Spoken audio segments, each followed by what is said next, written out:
Doon yung pagdududa, and I don't blame the betting public na magkaroon ng duda at tumaas ang kilay, especially yung mga matatagal tumataya for several years na at libo-libo na ang nagagastos at di pa tumatama. And then here comes people na multiple ang winnings each month.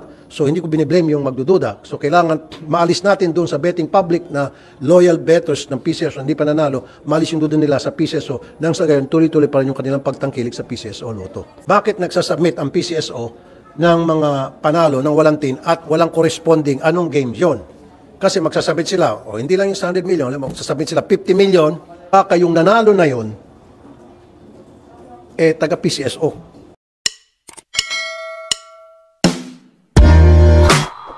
Susunod na hearing, patatawag ko ng DICT and then kukuha din kami ng independent IT. Sa ngayon kasi inaasahan namin yung DICT. So, in fairness sa DICT, they're doing their best na para makatulong sa investigation na ginagawa namin. Pero ako mag-imbita ng third party na hindi taga-gobyerno na titingnan muna ng husto yung integrity ng PCSO computer from root access, source code, etc. And then, only after then, maka-come up tayo ng legislation na para maprotektahan talaga yung integrity ng PCSO ng game nang hindi na magkaroon ng pagdududa sa taong bayan. Hanggat go ahead.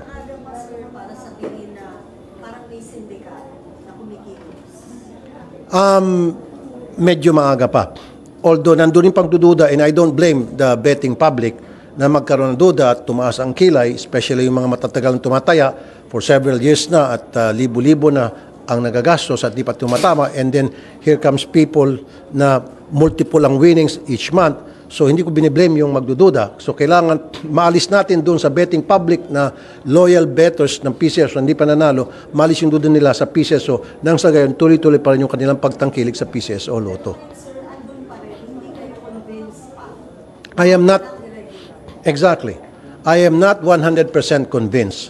Although there were questions that were answered. Okay ako doon. Pero may mga katanungan na hindi pa very clear to me. And sa masusunod na hearing, kakalkalin pa rin natin yun. Sa tin.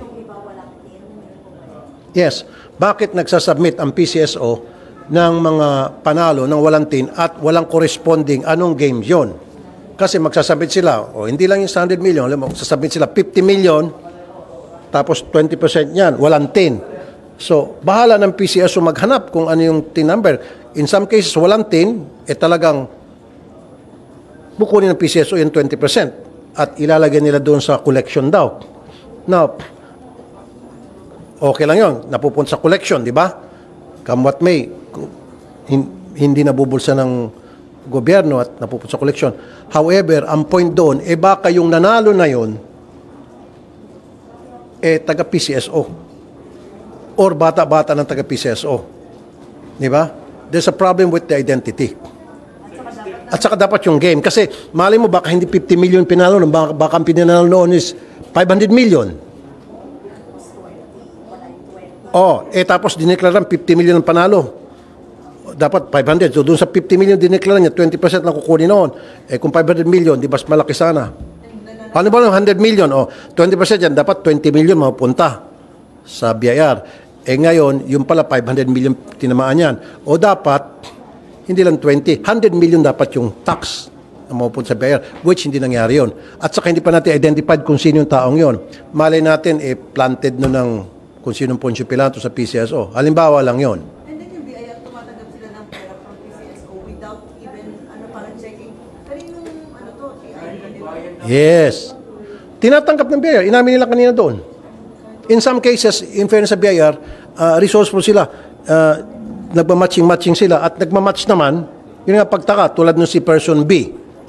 0-0 ang sinabit sa BIR. Nandun naman sa records natin, di ba? Nakita yung 0-0. Ngayon, mabuti na lang BIR resourceful, nung tiningnan niya, nagmatch-matching sila, nakita nila yung TIN number.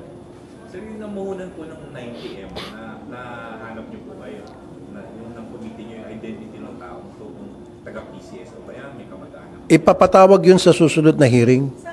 Pero of course, executive session yun. Pero saan yung lugar possibly? Manila? Manila area. Medyo malapit sa Binundok. Sir, sa ano po? Sa visa initial info nyo or evidence na nakuha nyo, is there a reason to suspect na, kung hindi man sindikato, at least collusion between the supposed vendor and then a senior official ng PCSO? Sa ngayon, very vague pa. Kaya nga kasama dyan yung AMLAC na gagawa rin ng sariling investigasyon. Paano nangyari yun at ba't nangyari yun? Na pa yung isang tao mag-invest ng 90 million at nung manalo out of that 90 million, lumabas na nanalo siyang 600 million. Lo and behold, yung 90 million niya na kung saan galing. Halimbawa lang sa AMLAC side, na yun ay dirty money. And nung ininvest niya sa PCSO, paglabas noon, 640 million, clean money. Yung pera. Exactly. Lumaki pa. Yun. Kaya nga, kasama yung AMLAC dyan sa gagawin natin investigasyon na magkakalkal. Kailan, sir, yung susunod na hearing po? Siguro after ng recess and then after ng yung DICT makapagsubmit ng report sa amin because right now, DICT is waiting for PCSO to request from them na to conduct an evaluation doon sa integrity ng kanilang system. It has to be requested by the PCSO to the DICT, not DICT requesting PCSO. No, natatanda natin nung nanalo yung 36123, parang gano'n. Na-settle ba yun? Na-clarify ba yun? 918 yung gano'n? Na-clarify na ba ng PCSO? I'm sorry, hindi ko alam yun. Nanalo yung Yung 918-27, yung pattern, maraming nanalo. Maraming something yata yung nanalo sila. Question yan ni Senator Coco, naipaliwanag naman kay Senator Coco, yung kung bakit 400 katao ang nanalo, yung probability. Para sa akin, kung akong tatanungin, baka kasi yung number na yun, na marami nag-aalaga. Kasi many years ago, nung ako'y tumataya pa rin ng loto, ngayon hindi na, syempre, vice chairman ako ng, hindi, totoo, tumataya ako ng loto noon, nag-aalaga ako ng numero. Na yung inaalaga akong numero, malay ko kung marami din tumataya niyan. Di ba? In fact, nangyari na sa Amerika yan yung malaking pot in the US, marami sila nanalo because yung numero na yon may sequence So, marami nagkagusto sa sequence numbers na yon, tinayaan. Para sa akin, yung marami hindi. Senator, should there be a prohibition sa mga PCSO official or kaya kamag-anak nila na tumaya sa ngayon, mayroong prohibition yan. Hindi natin alam kung nasusunod. Kaya nga, doon sa hindi pagsasabit natin, sa mga susunod na hearings, makakalkal natin, magpapatawag tayo ng mga hearing at papatawag natin yung mga nanalo, titingnan natin sa executive session kung sila ba ay nagtatrabaho sa PCSO or related ba sila one way or the other sa mga PCSO employees. Hindi. Sa executive session. So yung multiple winners especially, i-check natin yung background nila kung sino sila. Are they from the PCSO, working with the PCSO, or relative sila? But that has to be done executive session kasi hindi naman natin pwede i-divulge yan dahil mayroong Privacy Act. Sir, yung sa unclaimed jackpot prices, nabigyan linaw din po ba yun kung saan napupunta? Pati yung binus nila yung jackpot price noong December, dun po ba galing yun sa unclaimed? They will stop that already because I told them to stop kasi lang last year they were doing that to boost the pot para tumaas yung taya, yung revenue. Sabi ko stop and I hope they will stop kasi they said they will stop. Hindi na mangyari yon yung pagbuboost. Sir, yung sa unclaimed jackpot price, Sa unclaimed, sinasabi na ilalagay doon na sa prize fund. In fact, merong 500 million na uncollected. Was that 2022?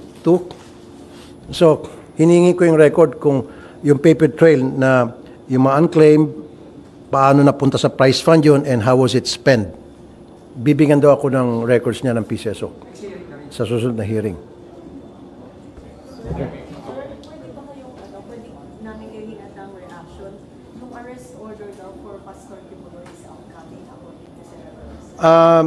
Hindi ko committee yan. You might as well ask Senator Risa bilang kortesiya sa kanya. I'm not gonna say anything. Ayoko siya pangunahan. Mas maganda siya.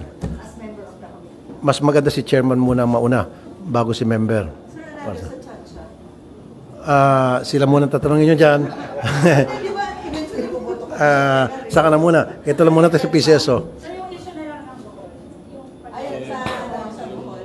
That's a very good question. Kasi mas maganda na we're talking. Puro na naman, sir. Ang tawag doon, Iniimbestigahan na namin yan. In fact, meron kami natumbok na naman. Hindi lamang sa Bohol, maging sa Mount Apo sa Davao. Ganon na ganon din nangyari doon sa within the buffer zone, naglipa na para mga kabuti ang iba-ibang mga struktura ng mga negosyo na bawal dapat because that's a protected area. Paano na payagan? In fact, inamin ng DNR, nung tanawagan namin yung DNR, inamin nila at binigyan daw nila ng 2 years na palugit yung iba doon na illegal ang pagkatayo para alisin na. In the first place, bakit pinayagan? Dapat hindi man napatay yun. Ngayon, nandyan na sila, nakapagnegosyo na bastos ng kalikasan, bibingaw pa ng 2 years. Dapat agad-agad ang closure. Kaya sa susunod na hearing, magigisa ang DNR. Sir, ano yun? Lahat ng structures, Hindi, yung within the buffer zone. hindi Yeah. lang yung isa na unang lumabas. Pero ang question talaga doon, bakit napayagan? Di ba? Especially yung sa LGU na nagbibigay din ng BPLO, permit. So yun, sama-sama natin. Okay, thank you very much everybody. Thank you.